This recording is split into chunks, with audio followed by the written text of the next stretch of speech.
In the grand halls of Hastinapura, where the Kuru dynasty thrived under the watchful eyes of Bhishma and Dhritarashtra, the next generation of royals, the Pandavas and Kauravas, were growing swiftly. Each prince bore divine traits.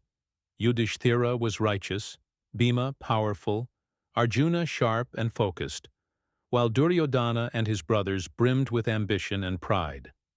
To shape their future and secure the legacy of the empire, the elders sought a teacher who could not only train them in warfare, but also instill wisdom and discipline. It was during this search that a remarkable figure arrived at the gates of Hastinapura, Drona, the son of sage Bharadwaja.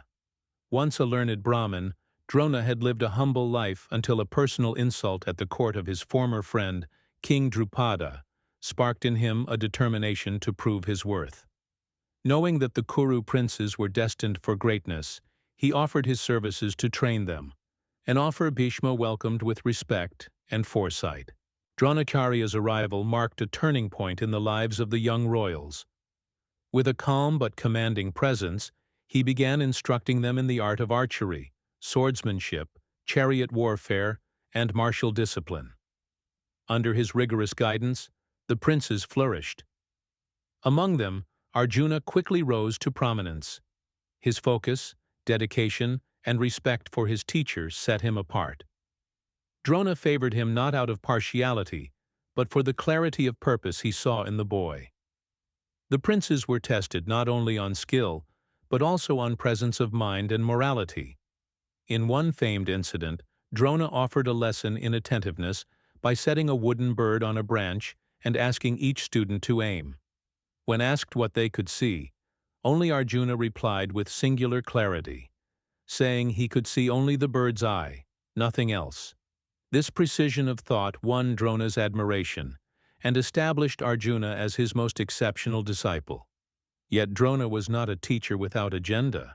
In the depths of his mind lingered the memory of King Drupada's insult. A friend from youth who had once promised eternal friendship, but later dismissed Drona as a mere beggar. Quietly, Drona nurtured a vow to humble Drupada one day, and he saw in his students the means to fulfill that promise.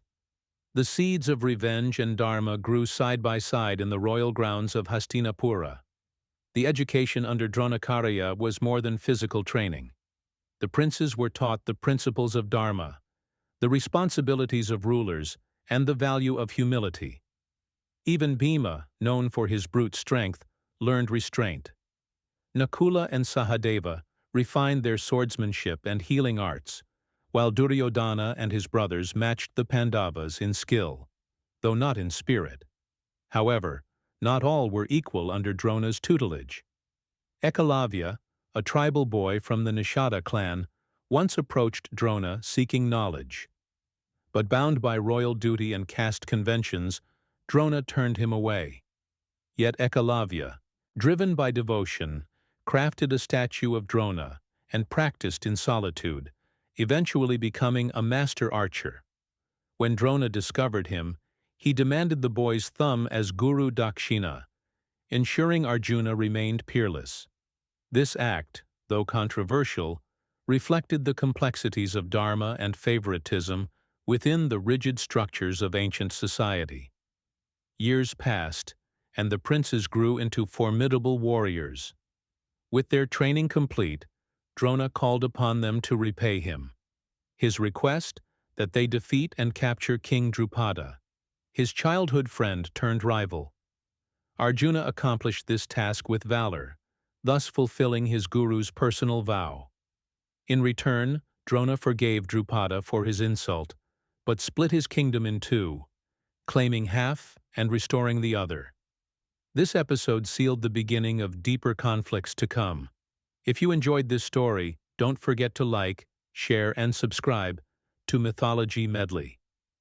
Click the bell icon for more such amazing mythological content.